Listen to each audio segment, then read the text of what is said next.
So I said, well, one thing we can do, we can bring in generic pharmaceuticals, and I can get into the Russian bioweapons program because antibiotics and anthrax are made the same way, basically. And it was the same organization that did both.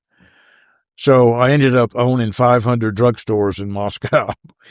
So they got, of course you did. And got me into the pharmaceutical business. So that way I was legitimately would get an access into Vector, which was the Fort Detrick of Russia, or is the Fort Detrick of Russia.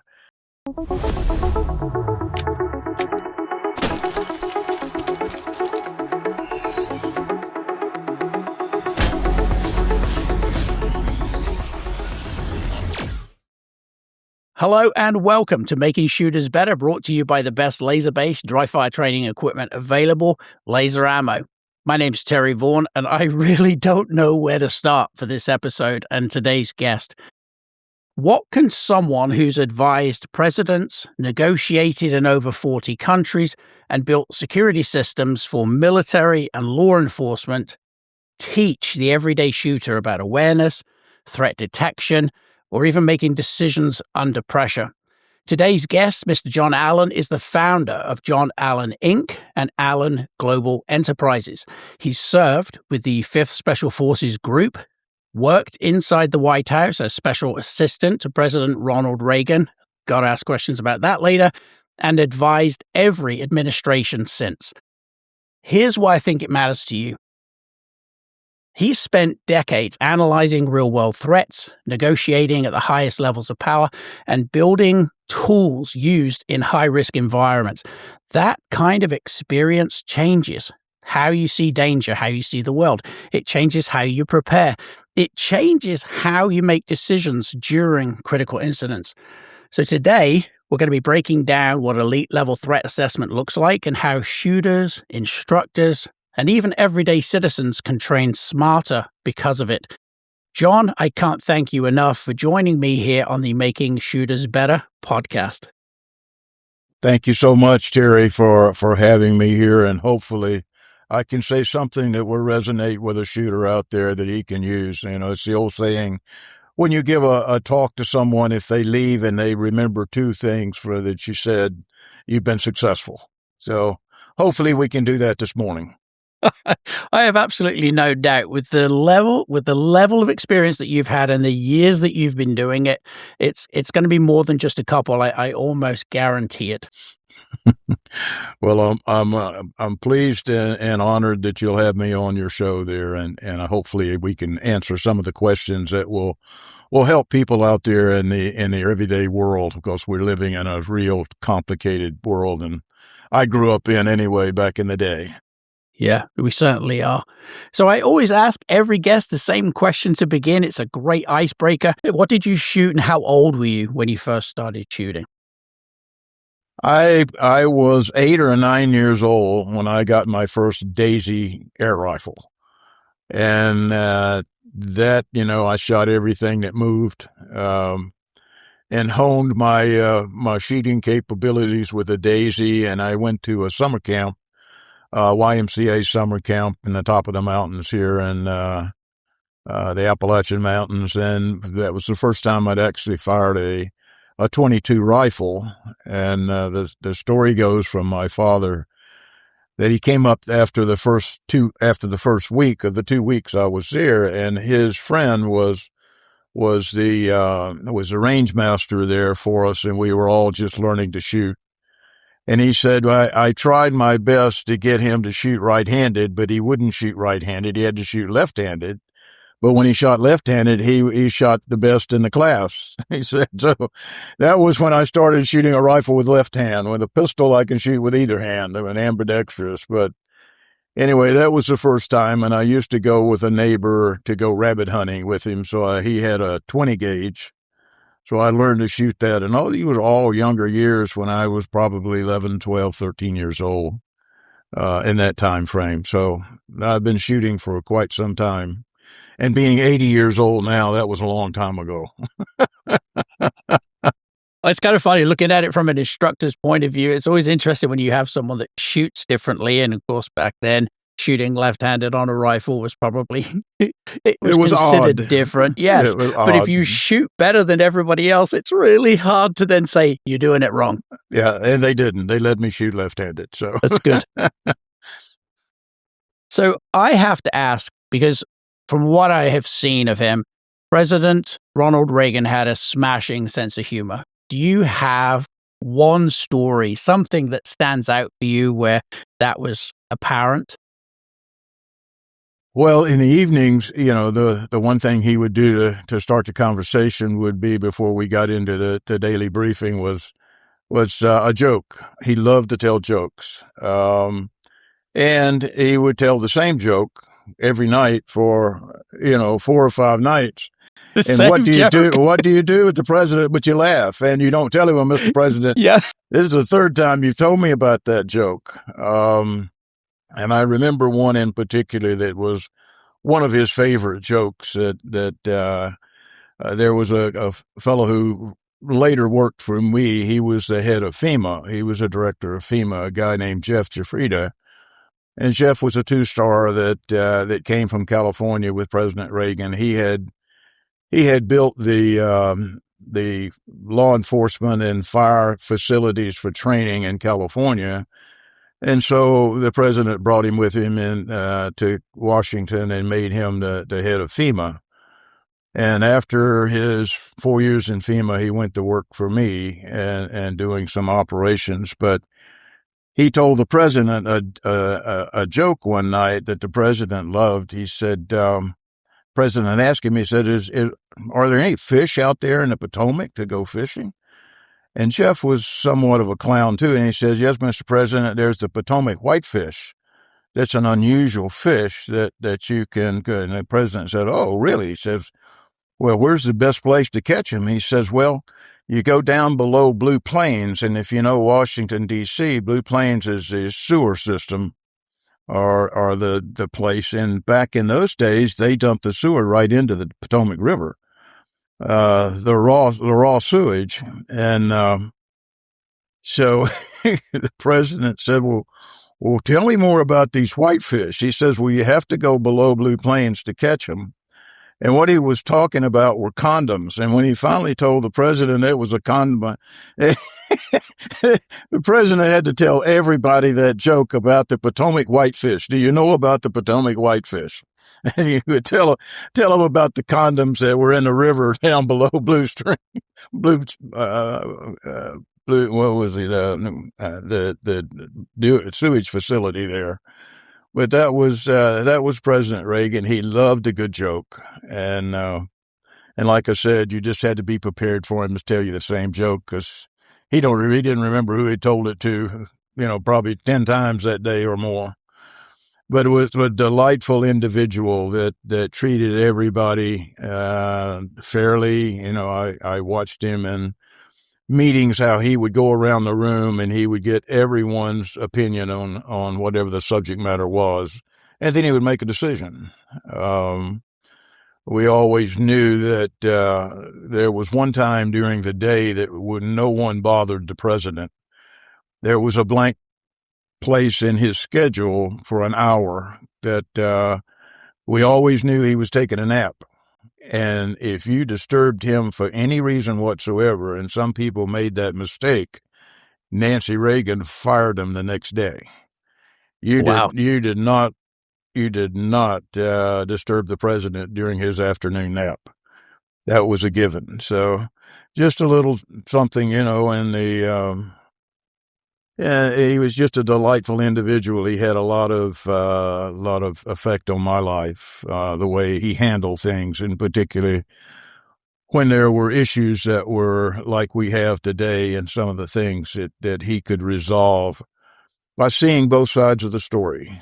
He would have made a good judge, back in the day, because he was fair, and he believed in listening to all of his people. And I learned one thing about being there. It's the office of the presidency, and not necessarily the person that's occupying the Oval Office, but it's the people around him that makes him successful or not. And it's that way with anything else in life, whether you're a CEO or a coach or whatever. It's how the people you surround yourself with that can make you or break you. And we see it all the time in Washington. That's a different place now than what it was back in the 70s and 80s and 90s when I was there. Completely different, particularly when it comes to the elected officials. In the old days, the older guys would go in the Senate, go into the cloakroom and light a cigar and get a good single malt scotch and negotiate. Not agree with one another in any shape, form, or fashion, but they would negotiate. I'll give you this if you give me that. And it wasn't the case, and they may not like one another, but it wasn't the case of, they were trying to work out deals, and they were deal makers in those days. Nowadays, it's completely different. When you look at Congress today, and I've had lots of friends who told me who have been congressmen, and they say, I'm not running again because I don't want to get in a situation to where I'm told I must vote this way. Yeah. And that's and they didn't go there for that purpose. They went there, to vote their best knowledge or whatever the subject matter is for their constituents. But when they get forced in by the whip or, party head, you've got to vote it this way. And they just don't like that. And I've had members of Congress tell me that even though they're best friends, whenever the light on the camera goes on, people change their personalities. And they didn't like that. And, so therefore they make the decision not to run for Congress again. And they felt like that, they're one of 435 people, what kind of difference can you make? So anyway, it's changed in that regard. And of course, I recall in the 60s when I went in the military, and of course, Vietnam was hot back in those days. And the word came down from Congress that you're not allowed to engage the enemy and shoot at them until they shoot at you. And I'm going, wait a minute, am I counting on that fellow not having good training? Mm-hmm. Because I got to wait on him to take a shot at me before I can shoot him. I mean, those kind of things are ridiculous that people in Washington don't understand what's going on in the field. And I think that translates today in the law enforcement area, where these people don't understand what the law enforcement people are up against. They should ride with them. New York had a policy some years ago. They would take out the prosecutors and the judges on a ride-along, I call it, and see what we're up against when we have to hit the gang on the street. They don't just roll over. They're going to fight you. And if they're going to hide drugs, they're going to hide them in all kinds of places, and you've got to look for them. But it's the educational process that I think a lot of these people who are, quote, protesters or people particularly in the legislative side of the House don't understand what that officer has to do. I know one of the things came out here back in the George Floyd days where you can't put someone in a headlock. Well, if you've ever been in a fight in school and grammar school, the first thing you do is get the guy in a headlock so you can control him. So, I mean, all of these crazy things that they come up with that are not practical, and, it just doesn't make any sense whatsoever. So we live in a complicated world, Terry. We do. And I want to go back just for a second because you touched on something I think is critically important in how politics has changed, especially in an age where everybody has a camera in their pocket. And those conversations that used to happen behind closed doors where compromise was reached, they may not have liked it, but you knew it was an essential part of moving an idea forward, even if you had to compromise on a different idea. That's something I think has gone away because social media, cameras, and the prevalence and the capacity for everybody to record everything, that impacted people's willingness to compromise, to have the tough conversations and to move forward in an adult way. And I think when the cameras became the pain in the neck that they are now, people's behavior, their personalities, their character traits, they all change.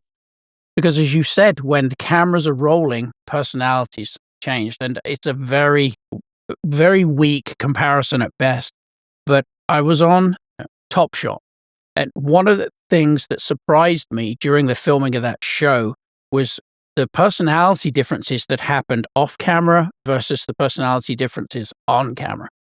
And those individuals, the minute the cameras are rolling, would change.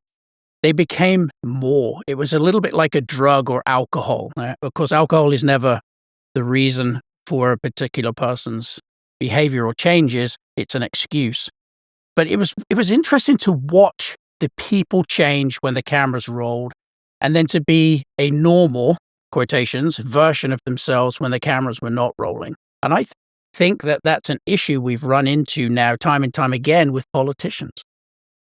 Well, there's no question about it. And back in the 70s, I had testified before a couple of Senate hearings, and the one thing that was really a shock and disappointing to me was I finally realized when the hearing was over that it was all staged.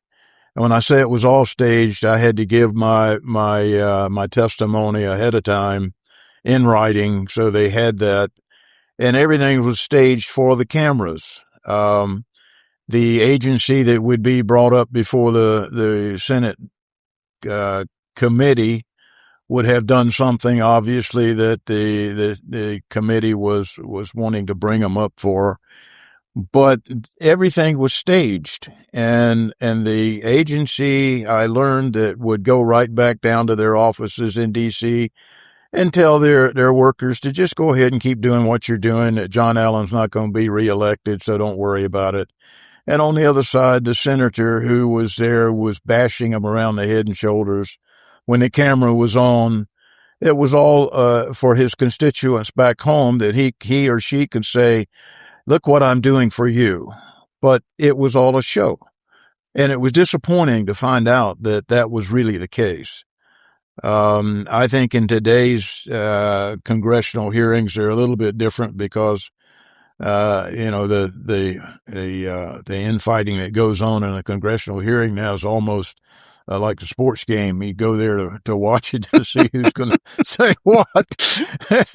You get the attorney general up there, and they start to nail her, and she comes right back at them, and it gets into a big argument more than anything else. And it's a little different than what it used to be when it was, like I said, it was more staged for the constituent back home. And, the agency knew it was a game, and we don't have to worry about this. This is marked off his calendar now. So we're good to go.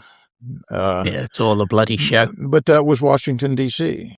And not sure that some of that still goes on. It's trying to, It's not reality. I call Washington the Disneyland of the North. Inside the Beltway there, it's a different animal. And good people, I truly believe that good people that would normally run for office don't do so because of the exposure to media, and the media necessarily not telling the truth, or taking something and skew it. As we said in Washington, the spin doctors would get a hold of something and spin it in a certain narrative that would fit the circumstances. And I don't know. It's the news is depressing, to say the least, with what goes on today, and it's hard to disseminate what's true and what's false, and particularly with this new AI thing coming along. You don't know if that's the person you're talking with. I can assure you it's John Allen you're talking to today. I'm not an avatar, so maybe I need one, but I mean, you just don't know, and you can overlay photographs and do things and create that not been available before. I mean, I totally agree with you that these cameras on the phones are everywhere.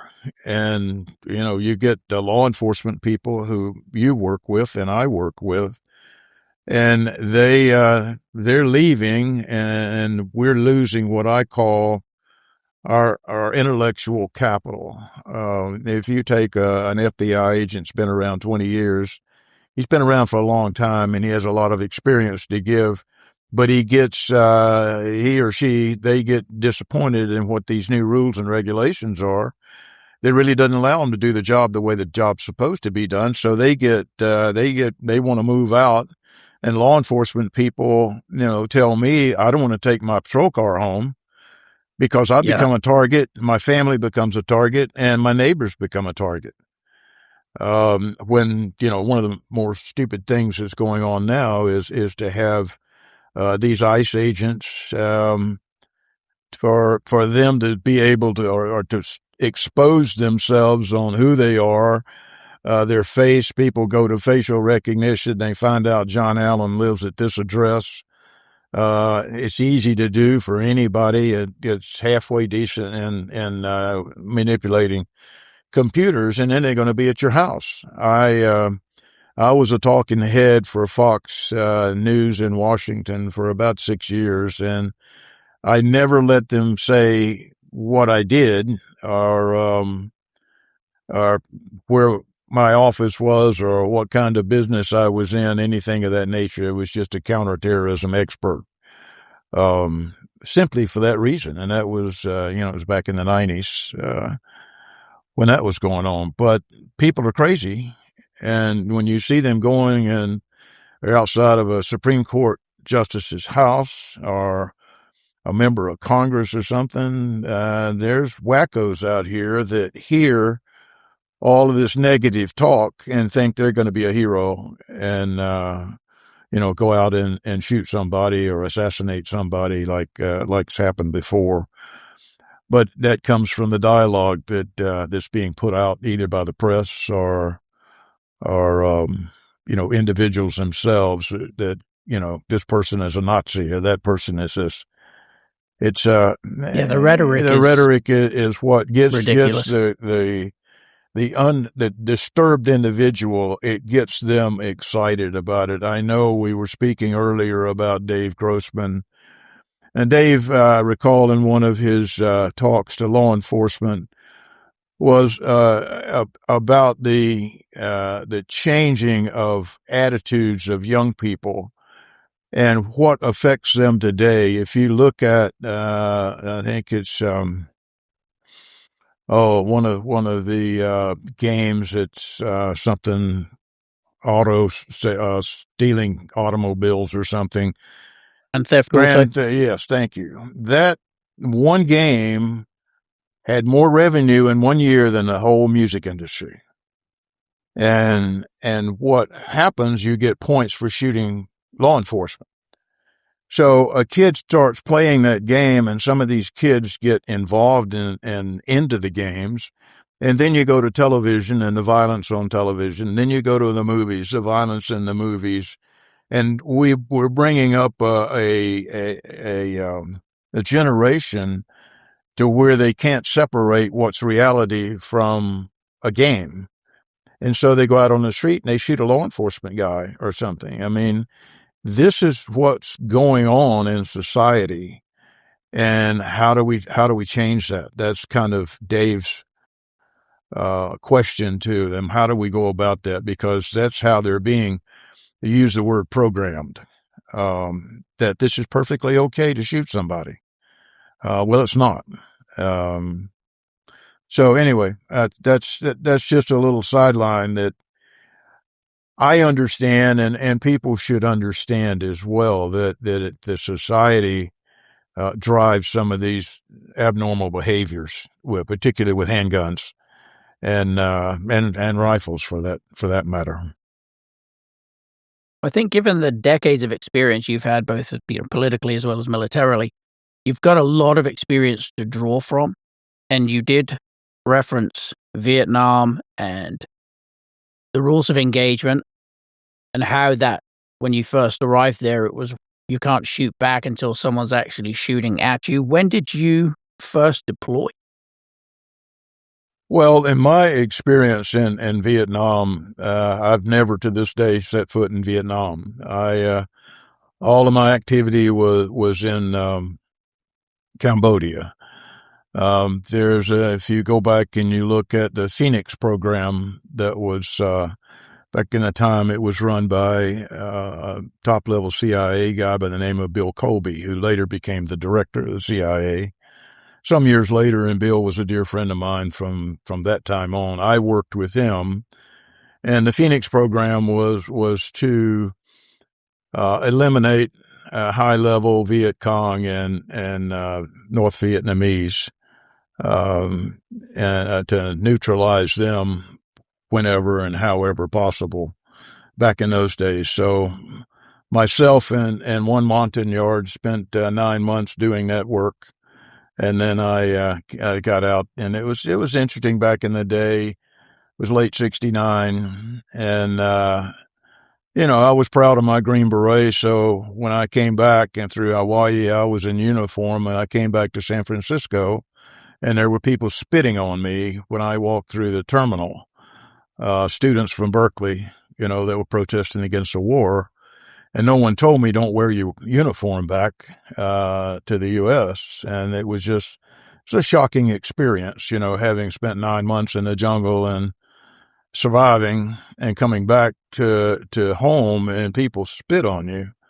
That's why I really, every time someone says, thank you for your service, and I do it frequently with people, I mean it. And I think people mean it now, that will come up to you and say to you, thank you for your service, if they recognize, that you've got a hat on or something that, denotes the fact that you had served in the military.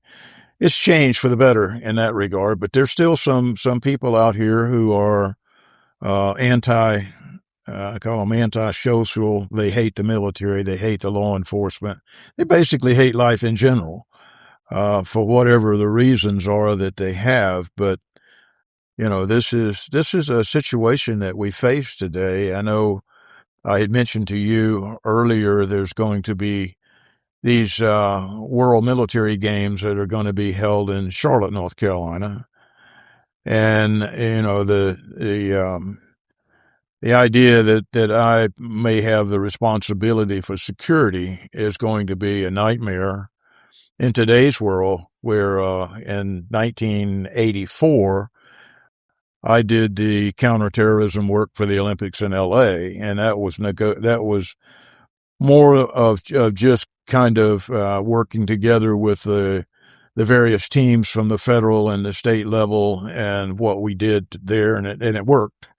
This is going to be altogether a different animal in today's world.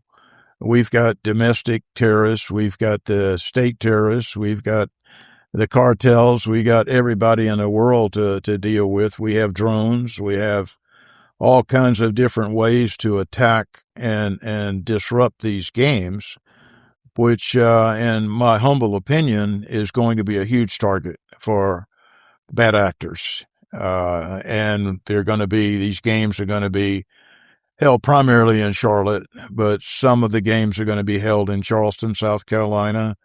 Some are held in Greensboro, North Carolina. The equestrian is in another place in North Carolina. So all those venues are going to have to be protected, during that period of time. We've got 10,000 athletes from 142 countries. That's a lot of people, plus the diplomats, plus everybody else. And if the president comes, like we think he probably will, for either opening or closing ceremonies, we're going to have, of course, the Secret Service will take over from there. It won't be our operation, but it's still going to be knowing that there are people out there that will do crazy things, that whether they attack a bus full of athletes going to a venue, or whether they put fentanyl in the swimming pool where they're doing swimming. I mean, or just the laundry itself, send a bomb back in the laundry to the dormitory. I mean, there's things that people don't think of that we think of, and hopefully we don't miss anything. But we're getting short on time here. The promoters we keep telling them we got to move on these things quicker, because we've got 28 venues that have to be assessed and determine how many people, what kind of technologies, everything that has to be done in that field. So it's taking on quite a task, and I'm kind of scratching my head going, are you sure that you want to do this? Uh, you need to, go play golf, or go to the range. Why do you want to get into a political infighting with all these agencies and everything else? And so maybe that's the last event. But anyway, it's a challenge. But I look at it from the other point of view, from a bad guy's point of view. They would look at it and say it's a much easier target than the 28 Olympics, because the 28 Olympics is spending a lot more money on security, and they've already started that process 2 years ago, and we're just now starting. And it's an easier target in their mind that we're going to have to deal with to make sure that they don't get away with it. So anyway, that's something that's going to occupy time and effort for the next 16 months or so, till June 25th of 2027, the World Military Games. It's the first time it's being held here in the United States. Interesting enough, just a sidebar, the last time it was held was in Wuhan, China, in 2019. Connect the dots. Yeah. COVID started in Seattle, where our guys came back from Wuhan into Seattle. So, and if you look at it from a political standpoint, China was, their economy was going in the tank back then. But think about it in terms of, well, if we can bring the rest of the world to its knees, we can build our economy back up. So conspiracies being what they may, facts are still there that this was a deliberate act on the behalf of the Chinese. Well, I can't imagine the scale of planning needed to secure an event like that. But I also think there's a parallel here for people who are listening, wherein thinking like a bad guy can often illuminate shortfalls in our own protective sort of concentric rings. I always like to think of personal safety as something that has these concentric rings. We start from far out and then we bring it in. And thinking as close as possible to how you think a potential threat might think illuminates where we might fall short. So can you kind of talk us through, for the layman, how you might approach thinking like a bad guy in terms of finding vulnerabilities in your everyday routines?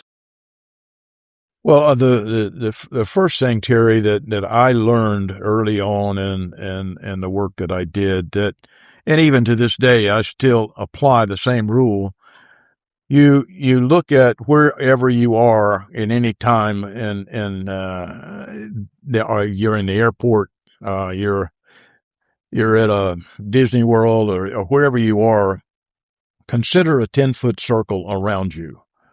And anything that, and you may have heard this story before, but anything that enters that 10-foot circle, you need to be aware of, because they're a threat, or a potential threat, I should say. And this is something that, all of us can do to help protect ourselves. If anyone is behaving erratically, and they enter your 10-foot circle, the best thing to do is to get away. That's what we teach first, is to get away. And if you are someone who has a carry permit or something, and you don't actually pull out your weapon until you intend to use it, and you just have to get distance between you anyway. So that's kind of a rule that I live by when I travel internationally or anywhere. Anybody that enters my 10-foot circle, I'm aware of. And it's awareness. It's not, I know, and it happens to me even, that you kind of get, mind wanders off somewhere, you see something, you do something, and then all of a sudden you're not aware of something that entered your circle. that could be a potential threat to you. And now what are you going to do? And again, the best thing to do is to get away from that threat as quickly as you can. I don't know if I answered your question properly or not. I may have gone off on the tangent. So You didn't. No, absolutely. I think that's probably one of the biggest misconceptions about awareness. I saw a post. This is a friend of mine. She sells personal safety equipment. And this was a couple of years ago. But she posted on LinkedIn, for personal safety reasons, you should be aware. And one of the lessons that she added to that was, you need to be aware of everything. And this gave me pause. I'm like, we're not computers. We're human beings. We wander in and out of conscious cognitive awareness multiple times a day. We can do our best to scan and be alert. Absolutely. But the caveat to that is we should look at specific things rather than just arbitrarily saying pay attention to everything, because you are never going to be able to pay attention to everything. There are going to be different points throughout the day when your mind wanders because you've got things to do. So it's understanding and recognizing that you should do your best to be as attentive as possible. Have yourself contingency plans. If things happened, how are you going to evac or exfil from that location? But also be a little bit forgiving when you've tuned out and not been as attentive as you probably could have been or should have been, because your brain, it's organic. It's not a bloody computer. You're not scanning like the Terminator. You're looking with intention. You're looking for intention from the people within you, but your brain's going to wander. And it's kind of just saying, okay, well, I want to minimize that. Look as much as I can, be as attentive as I can. And yes, if somebody gets inside that 10-foot circle, well, we certainly want to know that they're there, but you're going to miss things. Forgive yourself for that. Get back in the game when you realize you've had one of those moments and get back to scanning. Well, I think in one of your earlier questions, Terry, about what do you look for when you enter a situation, whether you're coming into the lobby of an airport or whether you're coming into a hotel lobby or something, what do you look for? Because you asked the question, what do I look for when I go in? I'm looking at people. I love to watch people. I'm a people watcher. When you go to the airport and you realize how fat we are as Americans when you start watching people at the airport. And I mean, it's disgusting really when you just watch it. But what do people look like? What do, could they possibly have some mental issues? Or they have some ill intent that they have? But when you walk in or you walk into a lobby or a room or anything, I always look at the people. I look at how they're dressed. I look at what they're doing in terms of, are they behaving differently from everybody else or the way they maybe should be behaving?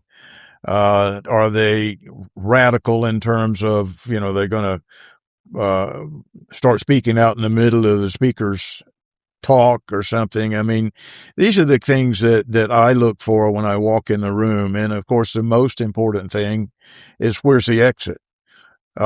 If there's an incident that does come down, where is the best way to go? I know in my church, we have these large columns. It's a beautiful church. It's like a cathedral somewhere in Europe. It was built after that. And there's big pillows up and down the outer aisles.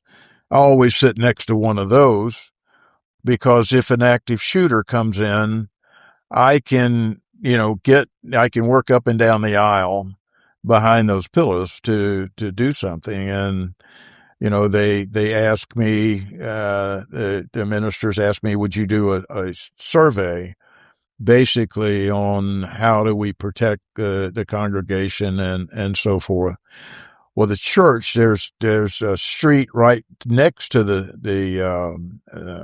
church that within about 8 seconds I can go from the car and be in front of the congregation down front of the church. And we have, I don't know how many doors that during the church services are open. I said, well, do we have cameras on the doors? Yes. Well, where do those cameras feed? Oh, well, there's a room they feed into. Is there anybody there? No. And what we would prefer that we would do is we'll put signs on the church that said no no weapons allowed. I said, well, do you know what that means to the bad person? Nobody here has a gun, so they're, easy shooting. I said, that doesn't work. And yes, we have a law enforcement guy sitting in a car outside, but I can be into the church in front of him and start shooting people before he even gets out of his car.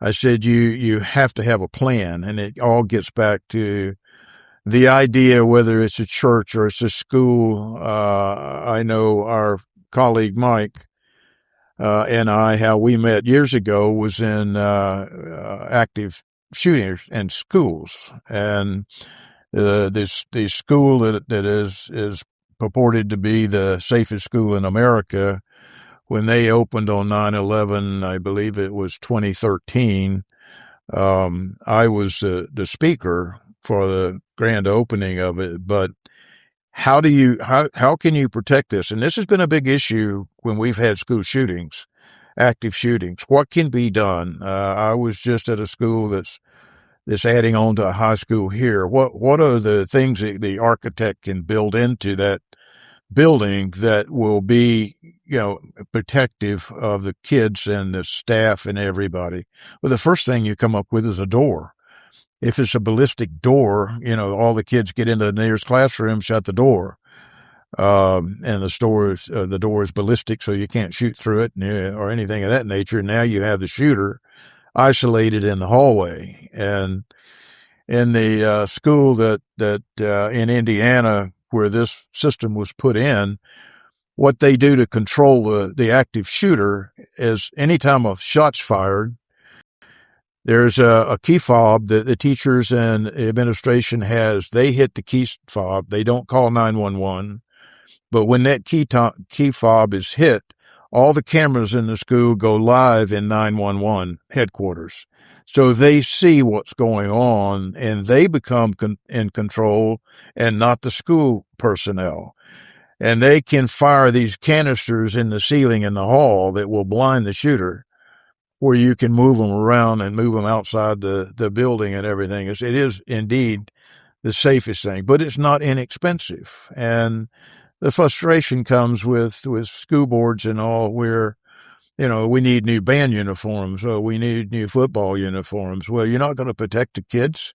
I mean, that's first and foremost, because you have people who are disturbed for whatever reason they are, and they're going to come in and, here where I am locally, oh, well, we put in metal detectors. Well, if you think like a bad guy, I'm just going to walk in and shoot the guy at the metal detector first and go right on through. I mean, that doesn't stop me. It does stop a kid from bringing one in a backpack, but not an active shooter. Someone goes in for the purpose of killing people. So there are other ways of doing it that, as I said, ballistic doors is one way that I think is a lesser expensive way to protect our kids. And that's not a difficult thing to do.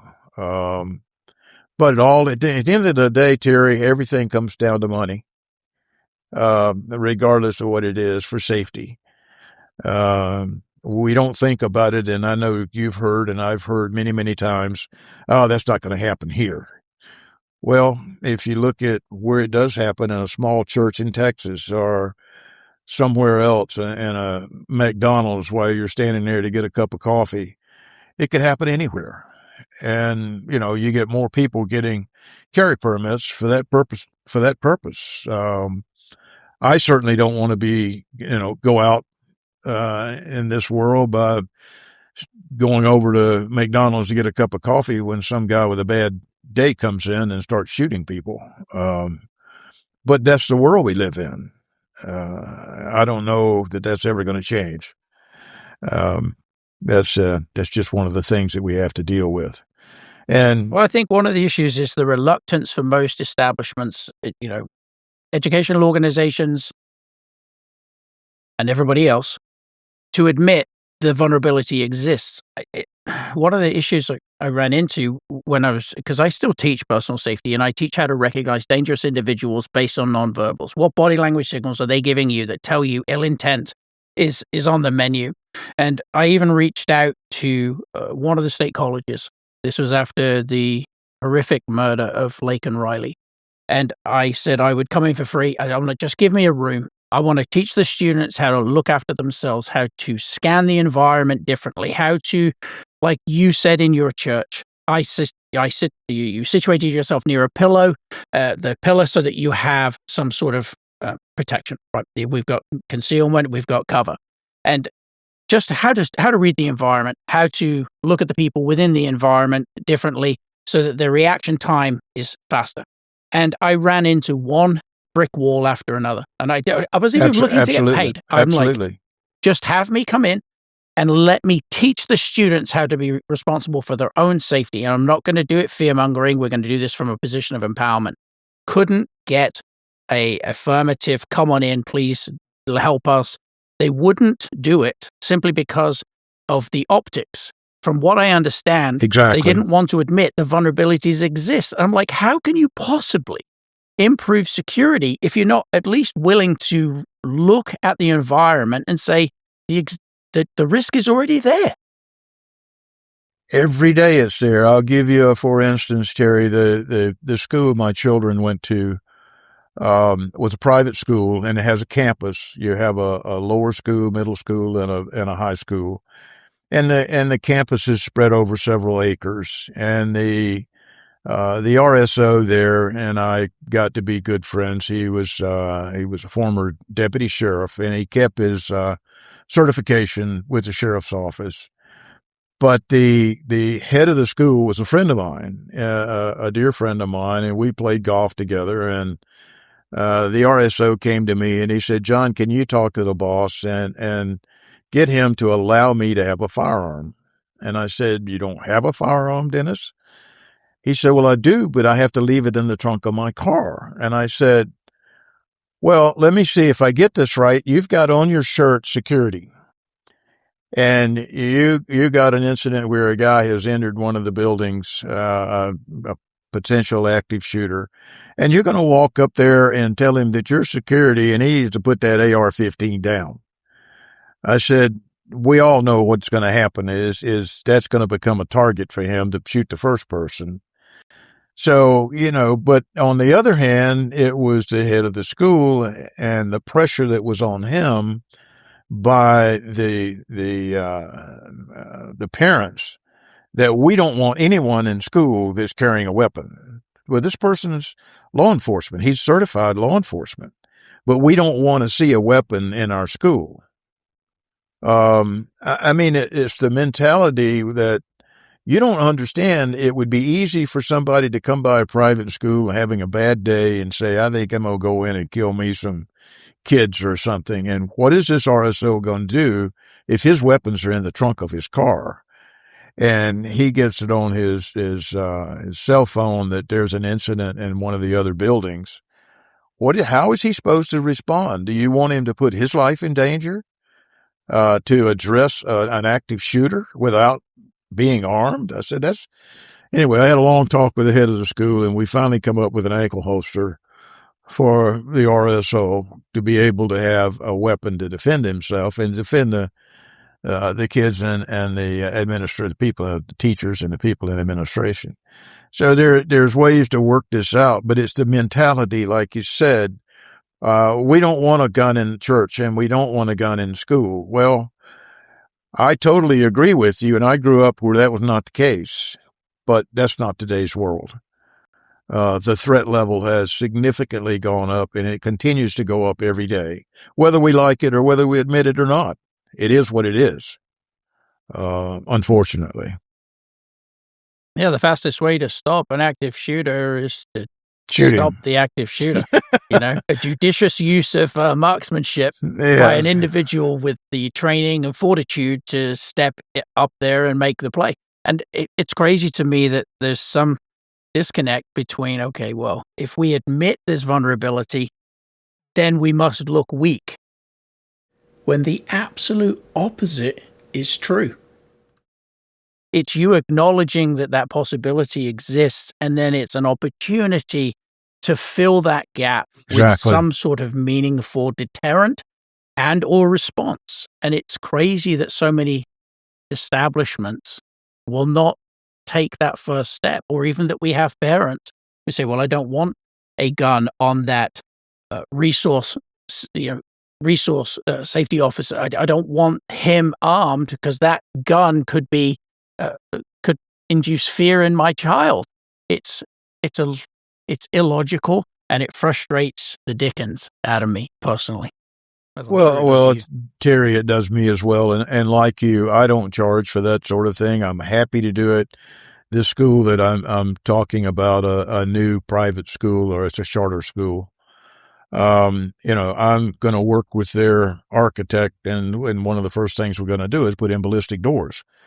I mean, it's expensive, but it's not expensive.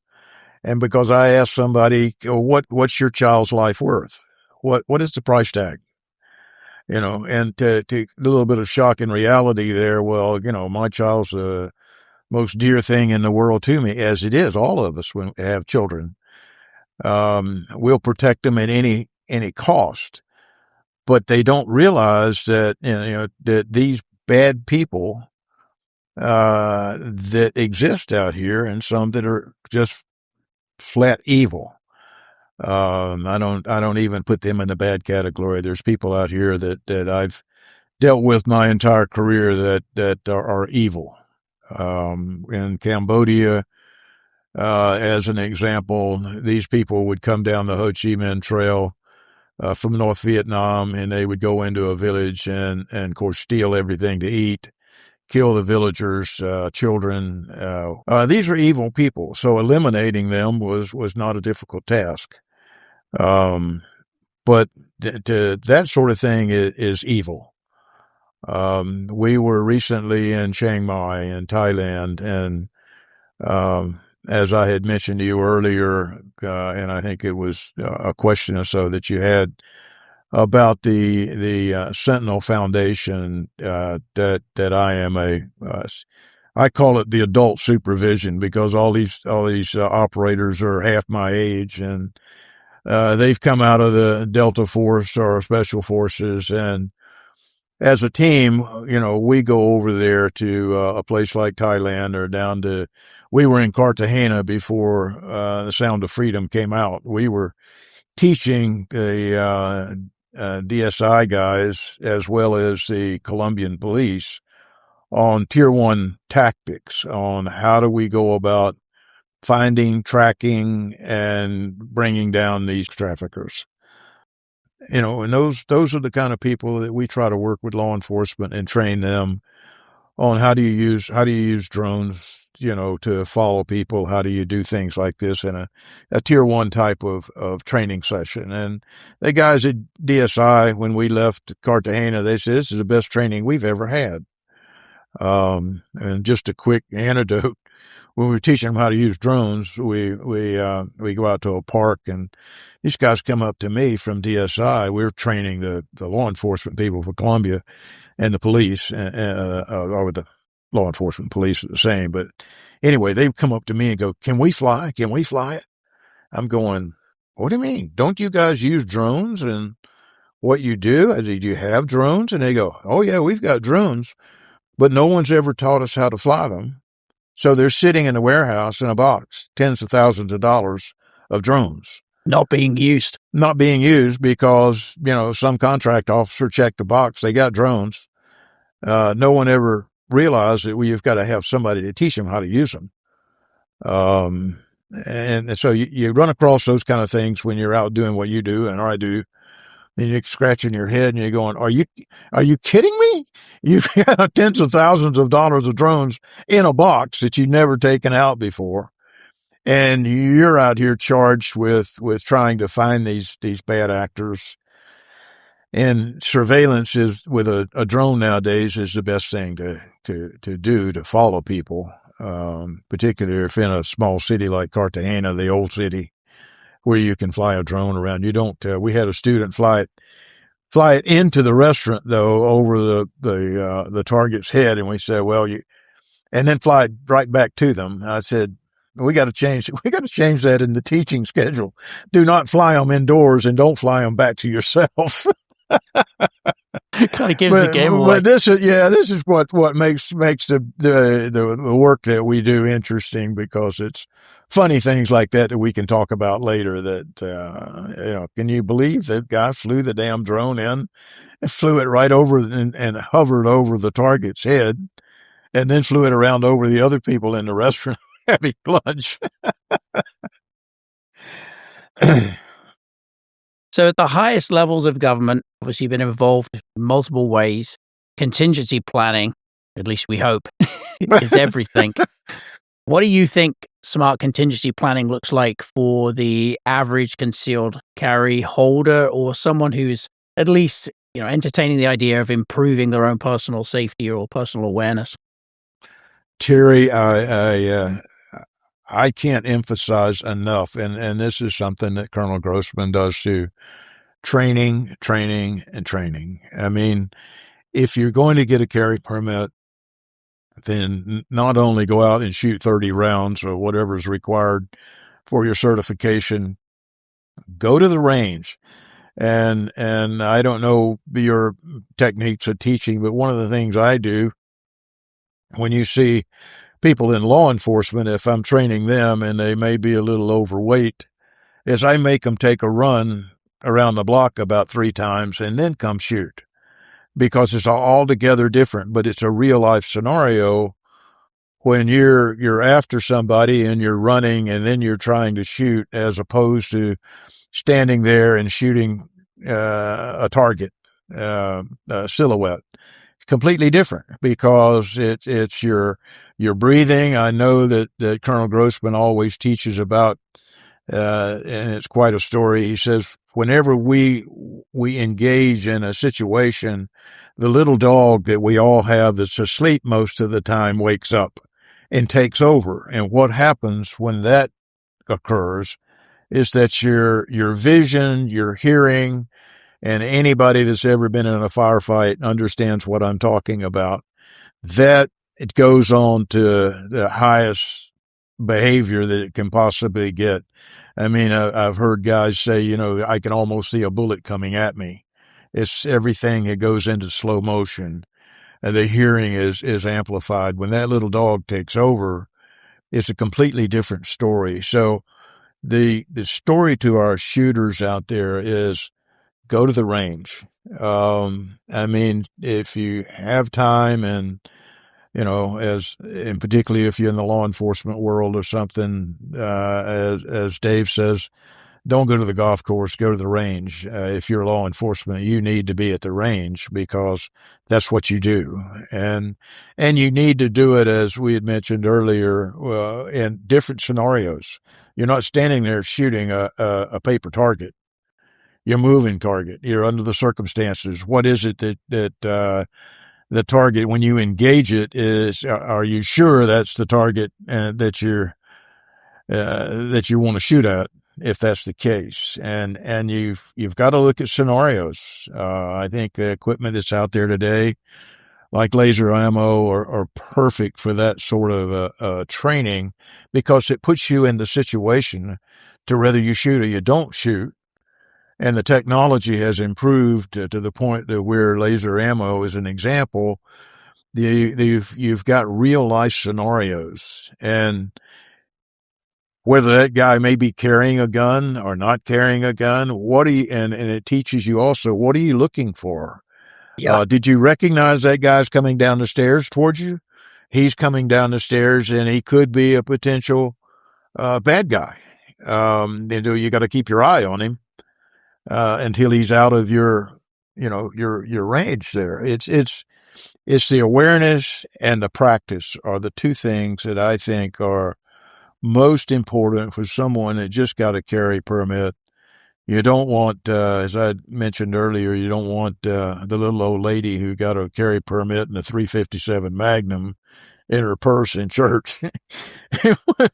when something happens and she's had no training other than the 30 shots she took, she whips out the 357 and starts shooting. You don't want that scenario. I know it sounds silly, but that is No, in real life, real that'd be bloody life. scary. Yeah. And if you're not trained into that. And even the law enforcement guys, I mean, I know guys that did 25 years in law enforcement and never pull their weapon. And hopefully that's the case. That never happens. But in today's world, it's even, the things being worse and the threats being more, that's not the case. You've got to always be aware of your surroundings, like you and I've talked about, and be aware of does that guy look like he's, and we all can kind of make judgments, and we're not profilers like myself or maybe you, but you don't have to be. You can recognize if someone's behaving abnormally, or the way they're dressed, or there's just things that we look at every day, but we don't really think of it sometimes as a potential threat. Well, those scenarios that we have with a smokeless range they're priceless. And it's interesting because obviously going to conferences for laser ammo, showcasing the smokeless range, the scenarios, etc. It's amazing to me how many officers will step up to engage in a scenario. So they're using dry fire or they're using recoil guns.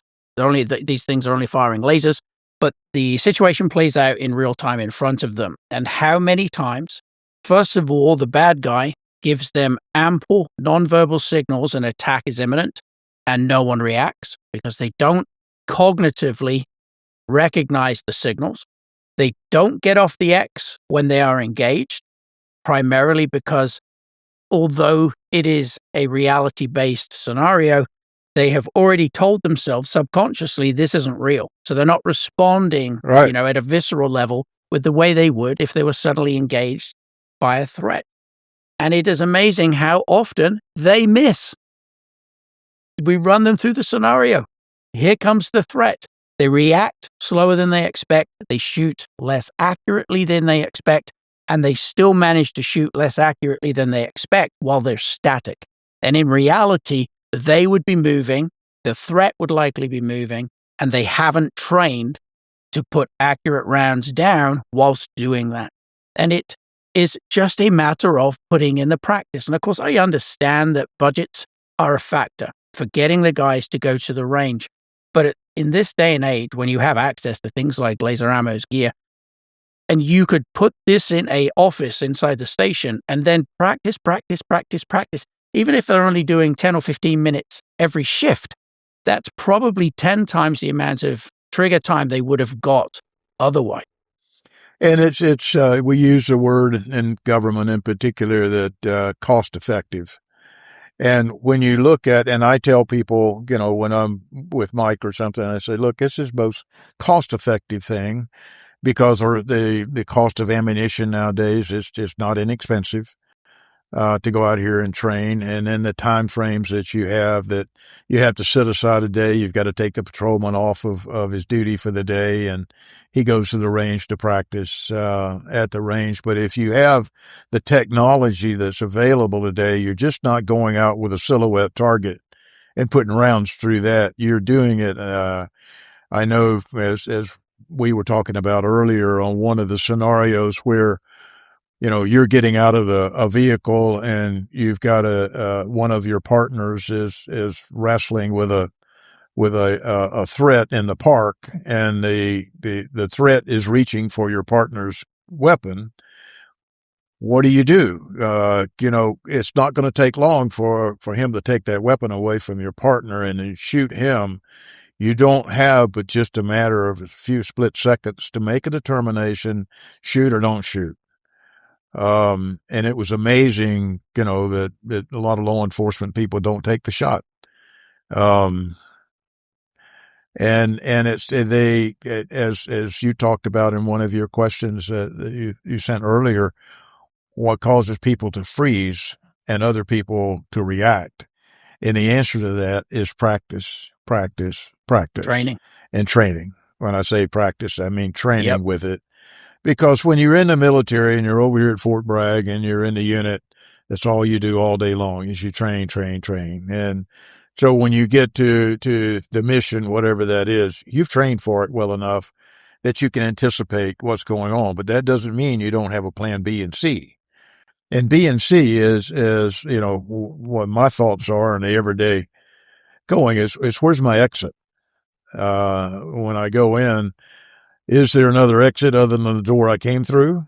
If all hell breaks loose, how do I get out of here? Where I can defend myself and I bet put it in my backyard and not theirs, to where I can engage them better. So I used to teach my kids when we went into restaurants, so like, okay, we've obviously came through that door. Where are the alternatives? What backup doors do you think we would have available? And of course, you would get them thinking a little differently. The other thing I would often have them do is a resource assessment. Have a look at what's on the table. What could you use? How would you use it? Have a look at the people surrounding you. Who is going to be a hindrance potentially for you getting to the door, getting to another exit? And one of the other things I did, and this was kind of funny, I go out with all three of the kids. I would say, okay, everyone close their eyes. And you could hear them go, oh, here we go again with Dad's quizzes. And I would say, I want you to describe the three males closest to us. Give me just a quick overview of build, height, distinguishing marks, anything like it. Now, granted, most of the time, over a period of months and then years, the descriptions were not great. But I'll tell you what it did. It had them tuning into their environment and the people in it in a way that I think few of the kids ever did. And it reached a point, I have to share this, it reached a point where my son, as he got older, would start testing me. And one instance of this, we were in a Bass Pro Shop at, I don't know, a couple of years ago when ammo was ridiculously expensive. And I was doing my best impersonation of an old guy, looking at a 9mm box of ammo, complaining about the price. And I had another box in the other hand, and I'm looking at the two, and I'm trying to decide which one's going to rob me the least. And Aiden, my son, he said, Dad, close your eyes. And I must admit, it caught me off guard. And I knew what was coming. I knew that cheeky little bug was about to test me. And because he's like 11 or 12, I shut my eyes and he said, there's a guy that just walked past the aisle we were standing in. And he was moving, off to the side. He said, Dad, describe him. And I got my eyes closed. And at first I'm panicking because I hadn't seen anyone to my left. And I'm thinking, if he asks about the guy on my right, I've got this dialed in. But if he asks about someone to my left, I'm screwed because I didn't see anybody. And he said, and I said, which end did you see the guy? And he said, over there on the right. And I thought, oh, thank God.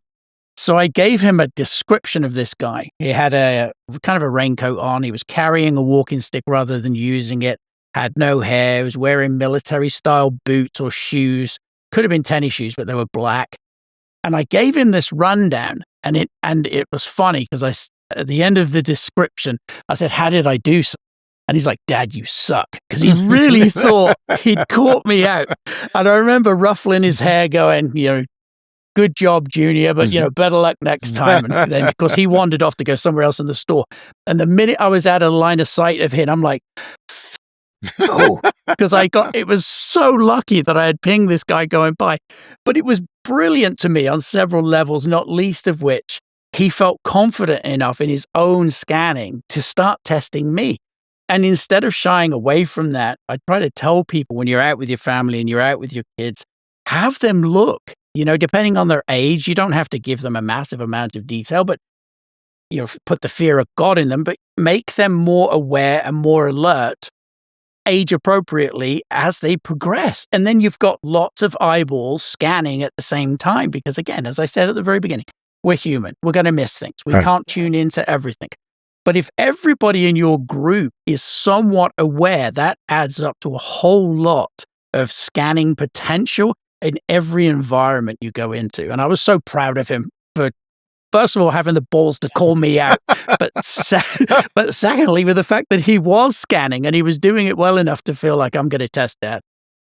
That's cool. Well, my son, when we lived in Bethesda, he was, I think, in the first grade or second grade, and I was doing the work with Fox News as a talking head on counterterrorism. And they're going around, teachers going around the room, what does your daddy do? What does your daddy do? And one of those things. They get to my son and he goes, I don't know, but when people blow things up, he's on television.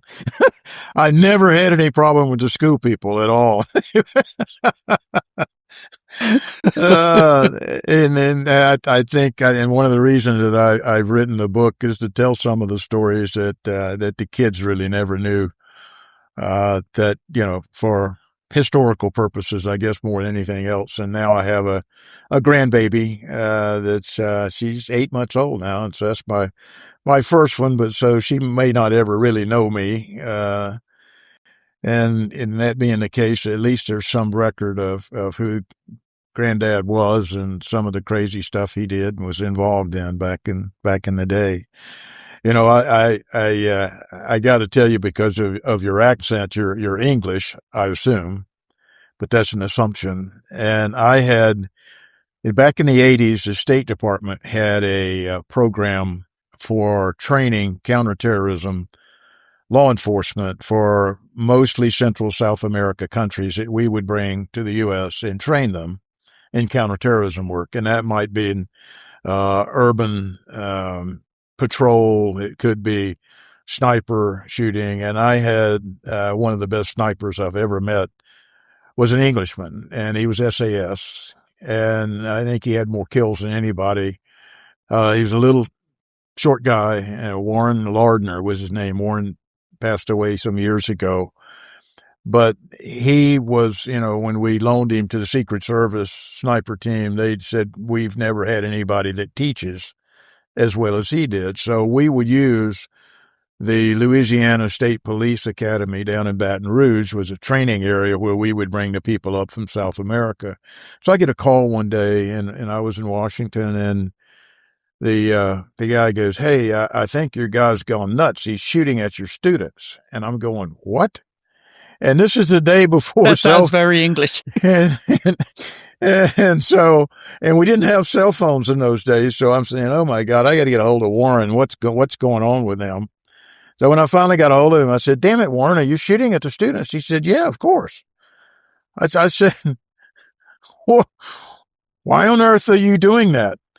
And he said, "Well, I put them behind the berm, John, but I would move around and shoot from different locations, and I was teaching them to hear where the shot came from, so they knew where to respond to." Made all the difference in how those students were being trained. Did the shot come from over here on my right, or did it come from my left? So that they are not, picking their head up, looking around everywhere. They know exactly where they should go.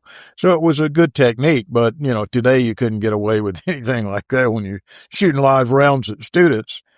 But he was one of the best instructors that I've ever seen. And he was, he was looking for a heart transplant because he had a really high cholesterol, and he unfortunately passed away before then. But I would go out and shoot with him. He was up in Canada, and he lived out in the sticks, and we would put a target where I couldn't even see the damn target. And he would be looking for a shot group about an inch, and we would be about 200 meters from that damn target. But he was one of those people, and I'm sure you've known him as well, Terry, that can be a tremendous shooter, but they couldn't teach it to anybody in a classroom.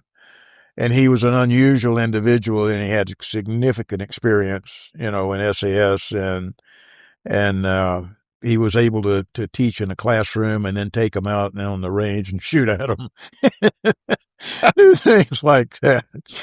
It's just but that was, that was an example of how different, when you're shooting, how different the environment is for you. We're all not snipers by any stretch of the imagination, but I think about people who I see. I saw a guy here not long ago in the barbershop. When he got into the chair, I saw a weapon he was wearing, and it could have been law enforcement, but then maybe he just had a carry permit. But you got to ask yourself, I wonder if this guy really knows how to use that into a live fire situation. And, unless you've been shot at, it's you just can't explain it to someone else and what happens to you physically. I think, Dave, as we mentioned in early, spells it out well in his books. If you've read his books, the numbers of examples from military and law enforcement people who've been in firefights before are altogether different. I found one thing kind of interesting in his book. We said in World War II, about 80% of the time that a soldier would get into a firefight, they would lose their bowels. So now, before SWAT teams go out, they go to the bathroom first. Simply, you don't want to be out there and have to do that. It puts extra pressure on you, so to speak. So, last thing I'd like to ask, and that's share some information about the book you have coming out. Tell us the title. Tell us what it's about. Yeah, this is a picture of the book, and it's titled "The Angel of Death" for those who are listening and not watching on YouTube. Yeah, and it's the Covert International Adventures of the Legend. That would be me, and my association with him and them. The author of the book, and this is the first book he's written, but he was threatening for years to write a book.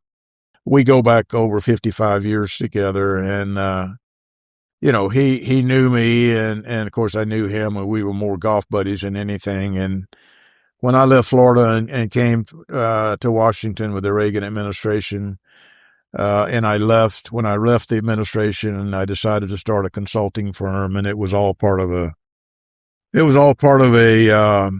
process that I was really working for the government, but I had to be in businesses, international businesses, as a way of getting into things. And there's the stories in the book, of course, but he threatened to write this book for 25 years, and he finally sold his business, and he said, I'm going to sit down and write that damn book. And so what we did is we kind of did what we're doing here. He'd put a microphone on and a couple of glasses of single malt, and some of these stories would come back, that I hadn't thought about in years and years and years, so that we would get some of those into the book, some of the business adventures that were good and some that were not so good, but getting into the Russian bioweapons program, how do you do that? Well, I did that when the Soviet Union fell apart. I went the next week to Russia and realized that their pharmaceutical business had gone to hell in a handbasket because of the way it was set up. And so I said, well, one thing we can do, we can bring in generic pharmaceuticals, and I can get into the Russian bioweapons program, because antibiotics and anthrax are made the same way, basically, and it was the same organization that did both. So I ended up owning 500 drugstores in Moscow. So they got, of course you did, and got me into the pharmaceutical business. So that way I was legitimately would get an access into Vector, which was the Fort Detrick of Russia, or is the Fort Detrick of Russia. And, there was something that was going on back in that day with the vice president at the time, Vice President Gore, and Chernomyrdin, who was the Russian prime minister at the time. And it was the Gore-Chernomyrdin Commission or whatever, but it was set up so that, after the demise of the Soviet Union, where you would have U.S. businesses and Russian businesses, and we were encouraging, as the U.S., for these kind of relationships. So there was this high level at the vice president and the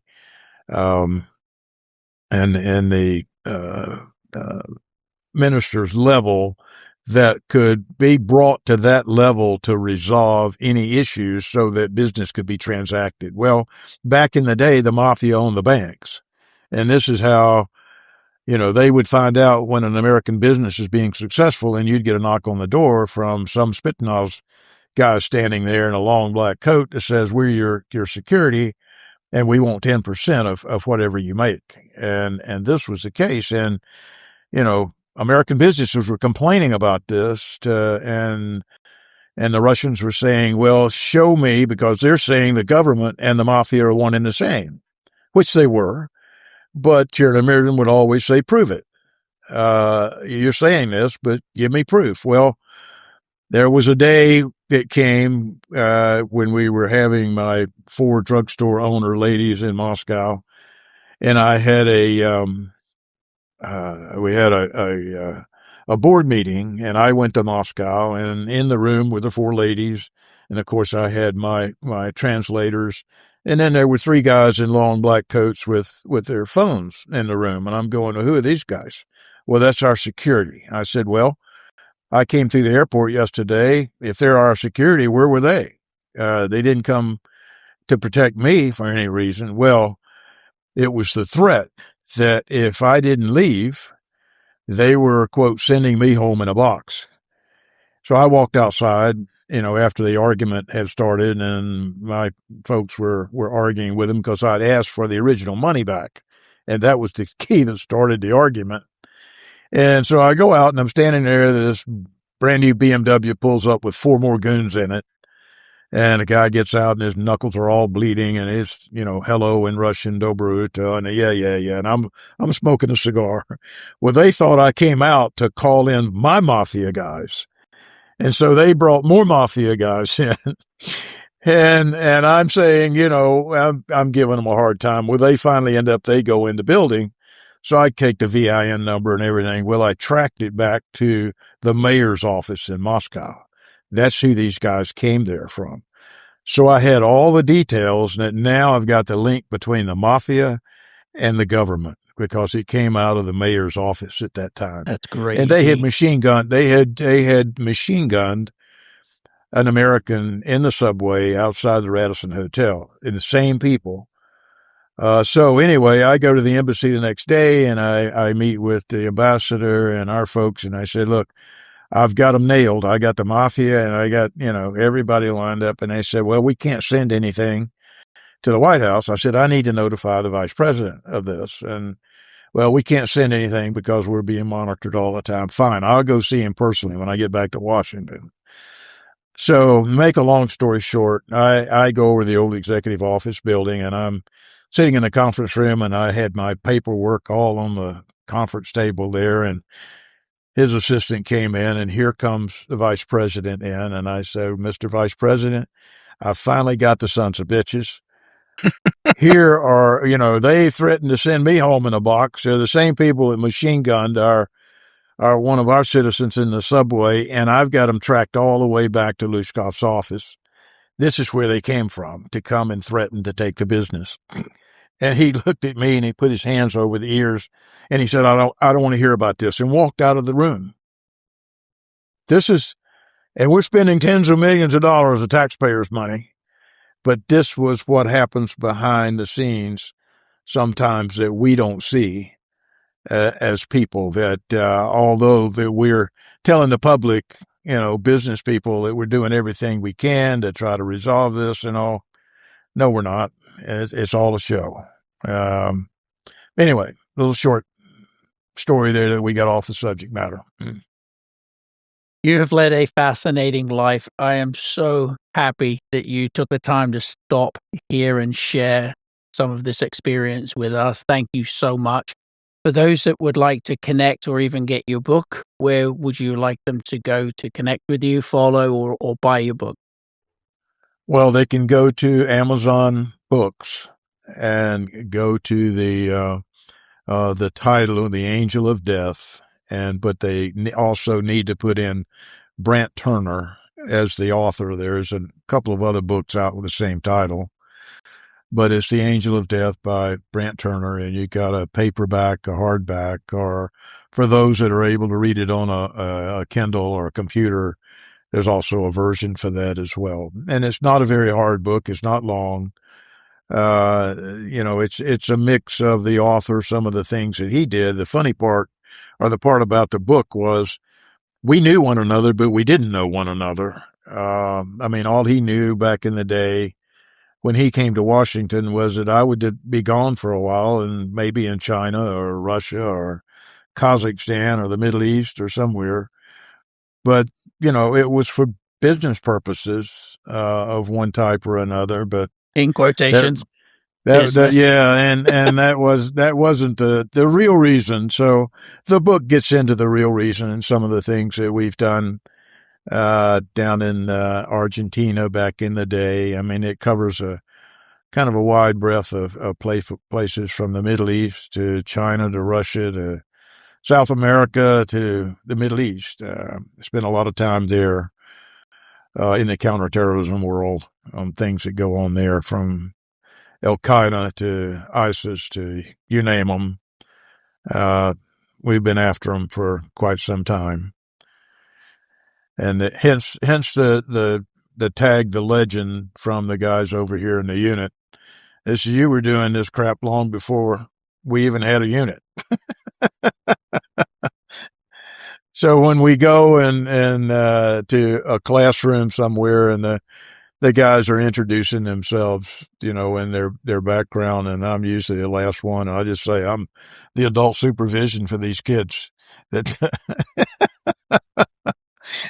Probably a statement only you could get away with making.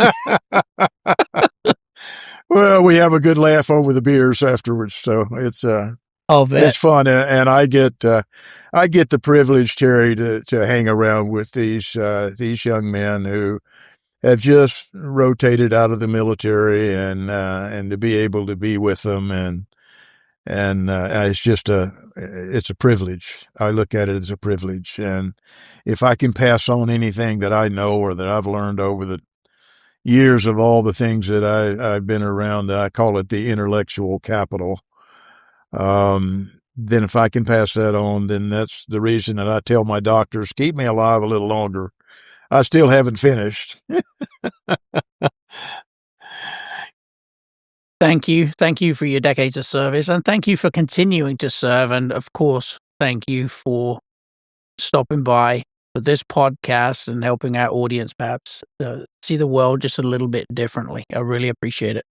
Well, I certainly appreciate the opportunity to speak with you, and you taking the time to interview an old fellow that's been around the block a couple of times, and hopefully just this casual conversation that there's your listeners out there pick up something that would benefit them in their lifestyle, whether they have a permit and they shoot or they don't shoot, whatever that is. It's just, I guess, with leaving notes, be aware of your surroundings, and know where your exits are if something should happen. And it could be a fire. It could be, not just a shooting incident, but know, like you were telling with your children, know where that exit is in the movie theater. Wherever you go, just be aware of your surroundings and exercise some common sense, and chances are you won't find yourself in a situation where you can't get out of. All right, thank you for tuning into this episode of Making Shooters Better. If you haven't already, please subscribe, like, and share. If you're watching this on YouTube, don't forget to hit that bell icon so that you never miss one of our episodes. It's a great, free, easy way to support the channel and help us keep bringing you the guests that you want to hear from. But now, thank you for hanging with us for this one. We'll see you in the next one. And for now, I hope you all have a topper's day. Cheers.